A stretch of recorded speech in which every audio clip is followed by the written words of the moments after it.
మే 10న రాష్ట్ర రాజధానిగా తిరుపతికి శంకుస్థాపన చేస్తామని మాజీ కేంద్ర మంత్రి చింతామోహన్ ప్రకటించారు. తిరుపతి ప్రెస్ క్లబ్ లో ఏర్పాటు చేసిన విలేకరుల సమావేశంలో చింతామోహన్ మాట్లాడారు.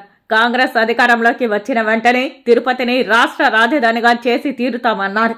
మే 10న తిరుపతిని రాజధానిగా శంకుస్థాపన చేస్తామన్నారు. ఎవరు అడ్డొచ్చినా తిరుపతిని రాజధాని చేసి తీరుతామని స్పష్టం చేశారు.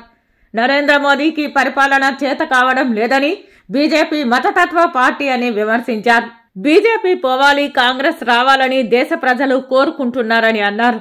ఏపీలో అస్తవ్యస్త పాలనతో ప్రజలు ఆగ్రహంతో ఉన్నారని, వచ్చే ఎన్నికల్లో ఫ్యాన్ గుర్తు మీద పోటీ చేసే అభ్యర్థులకు డిపాజిట్లు కూడా రావన్నారు.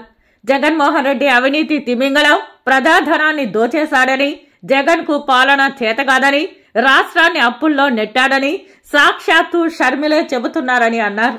మరి ఆయన మా చిన్నాయన ప్రయోజనాలు కాపాడేదానికి దుగరాజపట్టణ ఓడరేవుని రామాయపట్నాన్ని తీసుకెళ్ళాడు. చిన్నాయనకి ఆడ భూములు ఉన్నాయి. చంద్రబాబు నాయుడు ఎందుకు తీసుకోబోయాడు అక్కడికి? అక్కడ ఉన్నటువంటి చింతా విశ్వేశ్వరరావు ఆయనకు బంధువు. ఆయన ప్రయోజనాలు కాపాడేదాని కొరకు అదాని ఆయన ఆర్థిక ప్రయోజనాలు కాపాడేదాని కొరకుగా దాన్ని నేను కష్టపడి తెచ్చిన దాన్ని ఆపాడు. ఇప్పుడు ఆత్మను రాజధానిని ఆత్మను నేను సవాలు విసురుతున్నా.